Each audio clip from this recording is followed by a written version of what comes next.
Hello everybody, Edgy Psychic here, and today we're going to do a special little video, right? So basically, over winter break, I got a chance to try out this series called Magical Drop. It's a fun series of puzzle games that's actually surprisingly difficult and strategic, right? And one of the many aspects of the game I like is the fact that all the characters are based on tarot cards. So, I thought, hey, one of my New Year's resolutions was to make more analytical videos, so why not why not make a series analyzing all the character designs from the game and seeing how accurate and how it relates to the tarot cards they're based on. So yeah, that's what we're doing today. And we're doing our first episode on the first card in any tarot deck, the Fool. So strap in! Alright, before we begin talking about the character, I think it's important that we give a basic explanation as to what the Arcana is. The Fool is the first card in any tarot deck. It is number 0 and the number of ultimate potential. The card itself depicts a man optimistically walking towards a cliff, with his knapsack in hand and faithful pet by his side, looking at the sky and possibly the universe, representing the beginning of his travels. Upright, the card represents beginnings, innocence, spontaneity, and a free spirit. Reversed, the card represents holding back, recklessness, and risk-taking. Now on to the character design.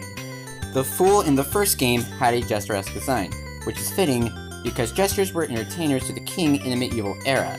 They would entertain royalty by acting foolish, which earned them the nickname of Royal Fool, so yeah, it's pretty fitting.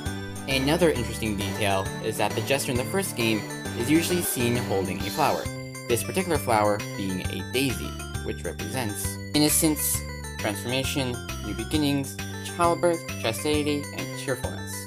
One more thing to note is that the Fool from the first game, as well as the one in later games, are actually confirmed to be brothers, with the Fool from the first game being the older brother to the one in later games. So yeah, that's a fun detail. Oh, by the way, I didn't write this part into the script, but I just want to mention the fact that the Fool in the first game actually has a little knapsack, which, yeah, it's pretty fitting. Alright, now for the shorter Fool. The shorter Fool is fully dressed in purple robes, which, in my opinion, gives him a similar vibe to the Magician and Hermit. The fact that he's dressed in purple is fitting because having purple as your favorite color means a lot of things, one of which being a gentle free spirit, which not only connects well to the Arcana, but also fits with the Fool's personality, being a free-spirited, if not dim-witted individual. Another detail I like is the fact that he owns a pet cat, which is fitting because owning a pet cat could mean you are reckless, erratic, and, keyword here, impulsive, which is a nice little reference to the reverse Arcana. Another detail I like is the fact that the pet cat is white, which is a nice little callback to the original Arcana. Now let's quickly talk about his appearance in Magical Drop F. In Magical Drop F, the Fool looks like an adventurer, which is a nod to the Fool's journey.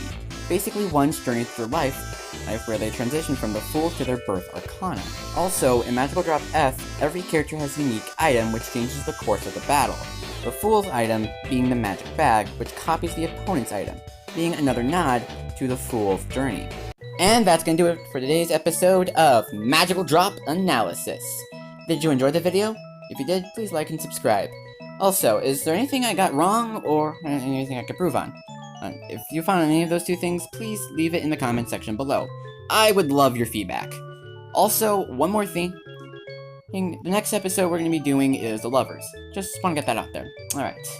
I've been Edgy Psychic, and see you all later.